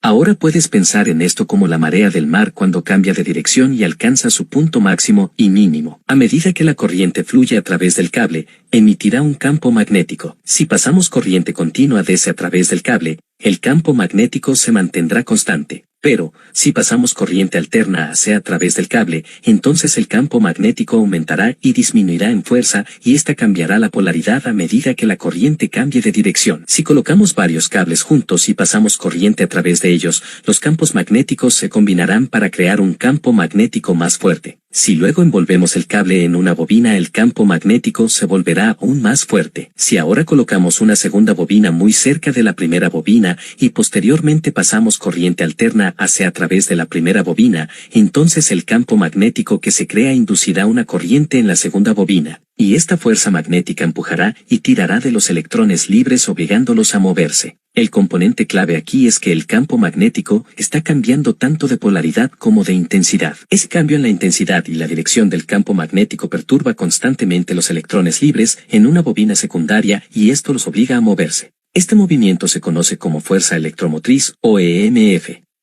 La fuerza electromotriz no ocurre cuando pasamos corriente continua a través de la bobina primaria, y eso se debe a que el campo magnético es constante, por lo que los electrones no se ven obligados a moverse. La única vez que se produce un EMF es muy brevemente cuando el circuito primario está abierto y cerrado o cuando el voltaje aumenta o disminuye. Y eso es porque estas acciones dan como resultado un cambio en el campo magnético. Por lo tanto, usamos corriente alterna ya que este cambio ocurre constantemente. Ahora, el problema con esta configuración es que una gran parte del campo magnético del lado primario se está desperdiciando porque no está dentro del rango de la bobina secundaria. Entonces, para arreglar esto, los ingenieros y técnicos colocan un núcleo de material ferromagnético como el hierro, en un bucle entre las bobinas primaria y secundaria. Ahora, este bucle guía el campo magnético a lo largo de un camino hacia la bobina secundaria, de modo que compartirán el campo magnético, y esto hace que el transformador sea mucho más eficiente. el uso de un núcleo de hierro no es una solución perfecta. Algo de energía se perderá a través de algo conocido como corrientes de Foucault, donde la corriente se hincha alrededor del núcleo y esto calienta el transformador, y esto significa que la energía se pierde en forma de calor. Para reducir esto, utilizan láminas de hierro laminado para formar el núcleo, y esto reduce en gran medida la corriente de Eddy Foucault. Los transformadores son fabricados para ser transformadores elevadores o reductores, y estos se utilizan para aumentar o disminuir el voltaje simplemente usando diferente número de vueltas dentro de la bobina en un lado secundario. En un transformador elevador, el voltaje aumenta en la bobina secundaria, y esto significará que la corriente disminuirá.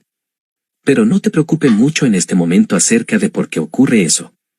Para aumentar el voltaje en un transformador elevador, solo necesitamos agregar más vueltas a la bobina en el lado secundario que en el lado primario. En un transformador reductor, el voltaje disminuye en la bobina secundaria, lo que significa que la corriente aumenta. Para hacer esto, solo usamos menos vueltas en la bobina en el lado secundario en comparación con el lado primario. Por ejemplo, una central eléctrica necesita transportar la electricidad que se genera a una ciudad a cierta distancia. La central utilizará un transformador elevador para aumentar el voltaje y reducir la corriente, ya que esto reducirá las pérdidas de la transmisión por el largo recorrido de los cables. Luego, una vez que llegue a una ciudad, será necesario un reductor para que sea seguro y utilizable por edificios y hogares, por lo que será necesario un transformador reductor.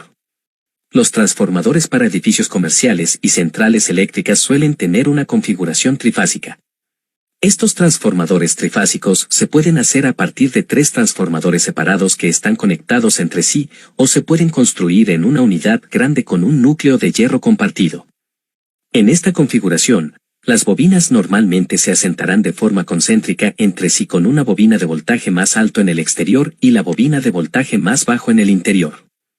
Ahora estas bobinas están aisladas entre sí, de modo que solo el campo magnético pasará entre las dos bobinas. Para conectar los dos lados hay muchas configuraciones diferentes, pero una de las más utilizadas es conectar las bobinas en una configuración conocida como triángulo estrella, también es denominada delta estrella. Esto se refiere a que el lado primario está cableado en la configuración delta y el lado secundario está cableado en una configuración de cable. El punto central del lado de la estrella donde se encuentran los 3 conectores a menudo está conectado a tierra, lo que permite que la línea del neutro también se conecte. Cubriremos las conexiones del transformador y los cálculos en otro video más avanzado, ya que esto puede volverse muy complejo. Por el momento, solo concéntrese en cómo funcionan de manera general los transformadores para desarrollar sus conocimientos básicos. Bien, eso es todo por este video.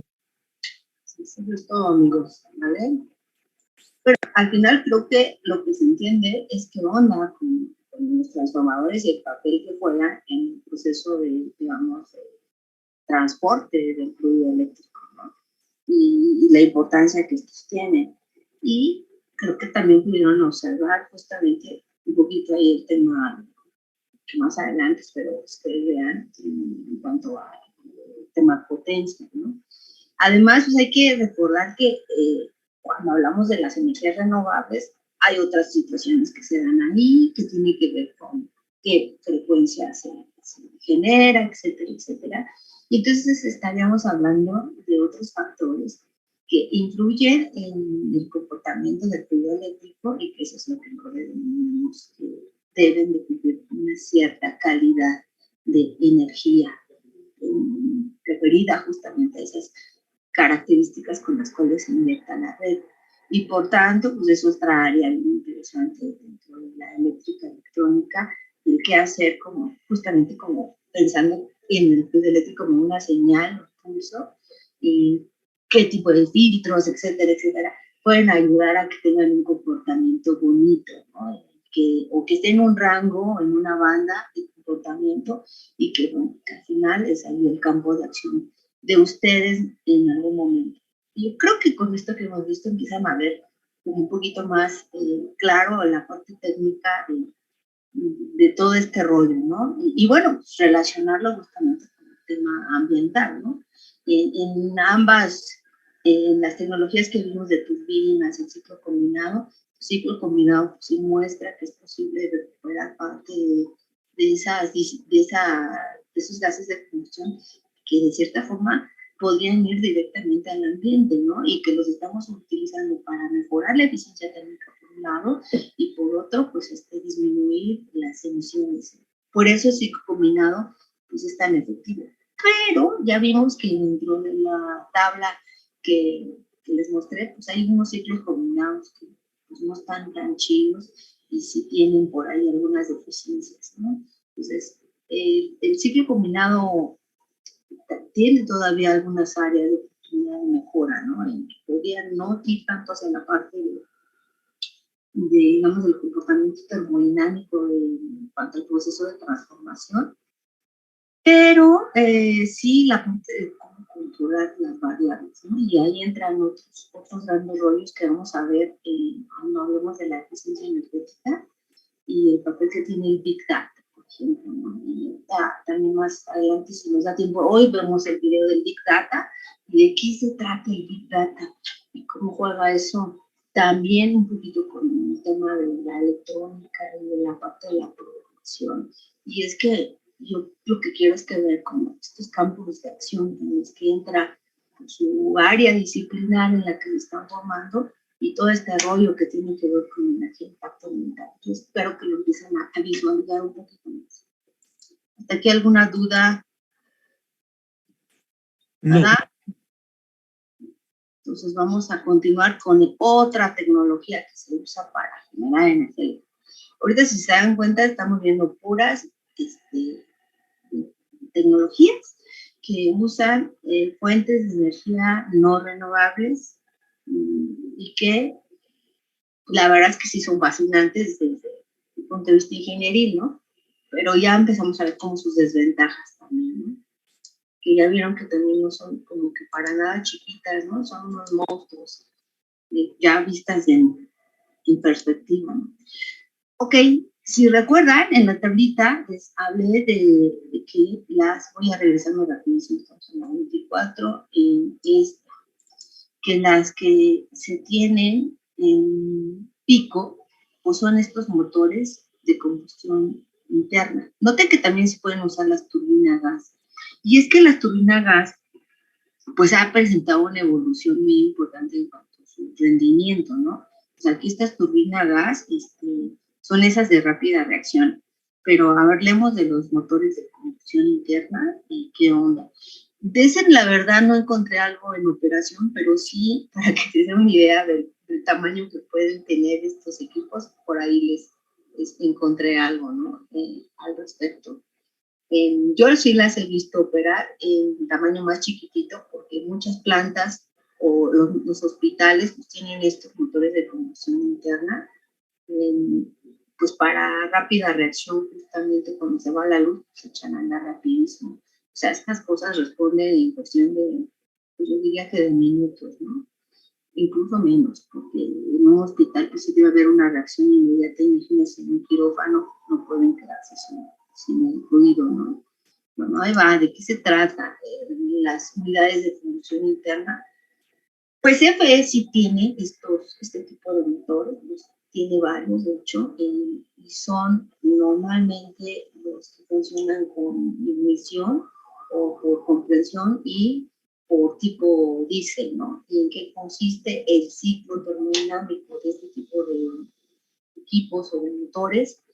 Bueno, tienen igual una etapa en la que se comprime fluido, esto es una mezcla de aire y combustible, y luego pues se hace ese suministro de calor a presión constante, se da una expansión idealmente adiabática y idealmente sí, tiene una pequeña disipación en la vida real, pero es poco y por eso se desprecia y se dice que se comporta así. Y pues finalmente tenemos esta parte que es la parte gacha y donde diríamos que tiene las fuentes ambientales, ¿no? Porque justamente en el proceso de rechazo del calor y que tiene que ver con esos gases de combustión, pues es lo que se va al ambiente, ¿no? En grande o en chiquito, eso es lo que contamina, ¿no? Esos gases de combustión, que es algo similar a lo que se observaba con la turbina a gas. Si no los aprovechas para algo, pues van a ir directamente. Y además, pues, lo que traen consigo la acuérdense que lo vimos un poquito en la clase pasada, que dependiendo del combustible que tengas, pues aparece CO2, aparece agua, aparece nitrógeno. Si ya se hace con exceso de aire puede aparecer oxígeno, pero también aparecen los llamados NOxes y SOxes y demás, que aunque los combustibles se han ido regulando en cuanto a los contenidos de azufre y en cuanto a los contenidos de nitrógeno, pues no se han podido desaparecer, porque parte de la característica que les da lo que son, pues son esos compuestos, ¿no? El grado de octanaje que tienen está ligado con el grado de algunos compuestos indeseables y que a la hora que reaccionan con el aire, pues generan estos contaminantes, justamente. Ese es el gran tema, digamos, que está aquí. Y que no lo podemos evitar, porque si no, nuevamente no se va a cabo el ciclo, ¿no? O sea, aquí tenemos un ejemplo de lo que sería un motor de diésel a 4 tiempos. Inicialmente había una a 2 tiempos, pero este es el más común, donde se da el proceso de admisión. Aquí se abre una boquilla y entra aquí aire y combustible, luego se da un proceso con un pistoncito que comprime, y justo acá se da una chispita y en la chispita hay ocasiones que esta mezcla genera energía química y esta energía química es exotérmica y por tanto pues, da una posibilidad de desplazar este émbolo y por tanto se da ahí un proceso de desplazamiento y al final pues, tenemos durante una etapa el escape de lo que se genera después de haber ocasionado esa transferencia de energía mecánica, pues se genera los gases de combustión, que son los que ya mencioné, pues es aquí realmente la bronca. Por así verlo, ¿no? Aquí hay una pequeña animación de cómo se ve el asunto, los 4 tiempos que marca esto. ¿Va? Y vamos a ver qué es lo que hay en el caso de México, en los últimos datos que fueron publicados como libres, algunas de las unidades que existen todavía, por ejemplo, son de la Central Agustín o la CHEA. Aquí están las características, el número de cilindros, el número de tiempos, la potencia, que como ven es pequeñita, es un motor bastante considerable, ¿vale?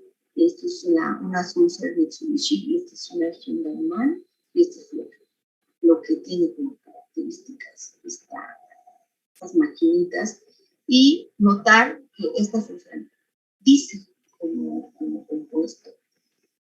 Normalmente el que se usa en la mayoría de las aplicaciones de este tipo a nivel industrial es el líquido del número 2. Ya es cada vez menos el contenido de azufre que tienen, ya está muy controlado, pero con todo y todo sigue siendo una bronca seguir usando ese tipo de combustibles. Desde el punto de vista de una máquina térmica, la verdad es que un motor a diésel, y esto lo de los autos en Europa, se han hecho estudios muy a fondo, que un motor a diésel bien cuidado, de última generación, puede incluso generar menos contaminantes que uno de gasolina, ¿vale? Entonces, aquí pareciera que ha habido avances interesantes desde el punto de vista del diseño y del aprovechamiento de la energía en un ciclo termodinámico, ¿no? Entonces, ahí sí podríamos decir que hay cosas que valen la pena. Vamos a ver rapidísimo qué onda con un motor para que lo vean en dimensiones. Es un video más bien así como de cómo se monta un motor a diésel, pues para que vayan dimensionando el tamaño que tienen, insisto, para echarlos a andar, sacan de cuenta que van a prender un auto, más o menos así de rápido pueden llegar a reaccionar esos motores de combustión interna. ¿Vale? Déjenme ir rapidísimo así.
Esta maquinita creo que sí logra generar los 4 megas, entonces, para que se den una idea del tamaño. Entonces, pues la verdad es que todas estas máquinas térmicas que hemos visto en la red son fascinantes y uno las ve ya como muy en directo. Digo, yo he visto maquinitas más chiquitas, en el caso de la industria láctea, en la que he tenido oportunidad de trabajar un poquito más, en algunos diagnósticos y demás. En la Licosa, en la del centro, no me acuerdo exactamente dónde está ubicada, si está, no recuerdo ahorita a dónde está esta planta. Tienen dos motorcitos de conducción interna de respaldo para el respaldo de la electricidad. Deben de saber que eso se tienen algunas veces en sistemas de lo que es la continuidad del servicio, y como hay muchos procesos que no pueden dejar de estar ahí funcionando o de parar, pues tienen requisitos de esas máquinas de conducción interna, y digamos que si son como el tamaño de un tráiler, tienen dos, y echarlas a andar es fascinante, ¿no? Verlas ahí operando, pues también tienen su magia, digámoslo así. Si les gustan las máquinas como a mí, insisto, pues seguramente van a ver esa parte bien interesante de los equipos.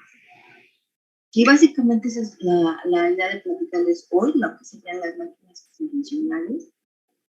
Después, pues ya nos vamos a entrar un poquito con los renovables, complementando un poco, pero el principio de funcionamiento, por ejemplo, de la geotérmica, o sea, ahí en lugar de tener una canera, lo que vamos a tener justamente el fluido de trabajo que va a provenir de tierra, que es lo que lo hace renovable justamente.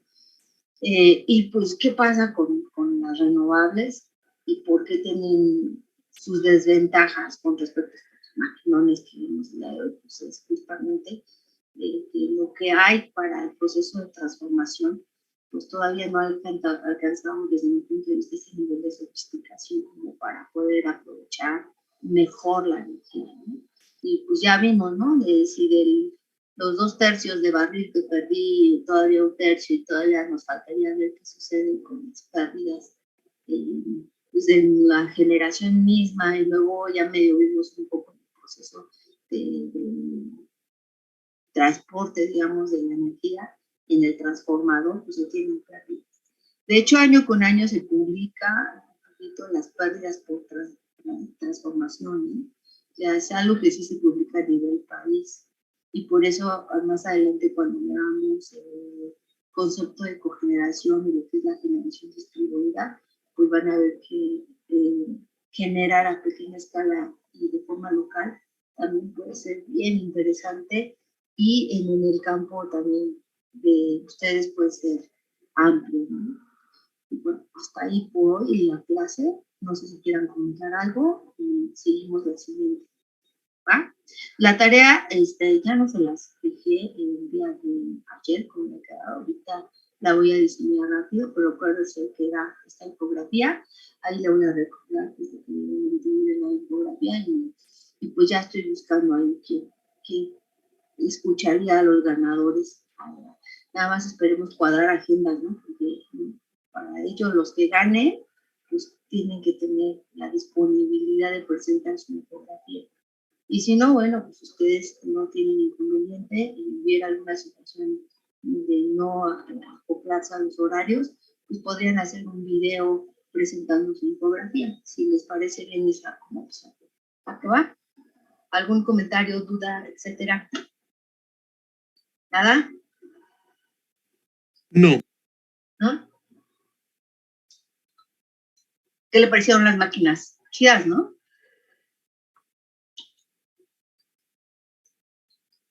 Sí, están muy interesantes. Bueno, espero que sí, que le haya gustado un poquito. ¿A qué va? Nos despedimos por lo pronto. El transformador, sí, está padre el transformador. La verdad es que hay mucho que ver ahí también. Con esto, la idea es que le quede más claro lo que ya de por sí había expuesto, ¿no? Sí, esa era por eso la escogí, porque no encontré nada. Entonces, bueno, pues, como soy media metalera, pues sí me gusta, ¿vale? Dale, cuídense mucho. Profesora, tengo una pregunta. Dime, Alonso. Bueno, en la clase pasada que hicieron lo de la infografía no pude asistir. Estaba en la facultad y me quedé sin datos. Ok. No sé si me podría dar los detalles de la infografía para realizarla. Pues de hecho, justo la tarea voy a explicar de qué va la infografía, ¿vale? Ok. Entonces, o sea, ahí les voy a decir qué debe de incluir mínimo la infografía, ¿no? Incluso le voy a poner ahí un ejemplo que se los compartí en clase a todos, y para que se den una idea, ¿no? La idea es que ustedes sean los creadores, es una idea original, ¿no? Pero pues para que medio vea de qué va una infografía. Ok, estaría perfecto, maestra. Muchas gracias. ¿Vale? Sale. Pues habíamos dicho que sí para el 30 de marzo, pero estoy pensando en darles un poquito más de tiempo, ¿vale? Tal vez para el 3 de abril, para que no se sienta ahogado y presionado y que la vida no tiene sentido y que sé cuántas cosas más, ¿no? De pronto, les doy un poquito más de tiempo. ¿Para qué va? Porque además después de eso vienen las vacaciones y digo, ya, ¿qué será? La primera semana de abril, porque si no, sería hasta después. Y no, ahí sí no, porque si así un puente largo ya no sabemos ni qué peso, imagínense, si no lo va a hacer, entiéndalo, ya lo sé, porque yo también fui estudiante y ya sé que en vacaciones no trabajamos, ¿vale? algunas veces, algunos locos, pero la gran mayoría, ¿sale? Cuídense mucho, nos saludamos entonces la siguiente semana. ¿A qué va? Mientras le dejo la tarea, vaya revisándola. Si tiene dudas, lo comentamos el lunes, ¿de acuerdo? Sí, maestra, gracias. Sí, profesora. Vale, cuídense Gracias, mucho. profesora. Bye, bye. Gracias. Bye, bye.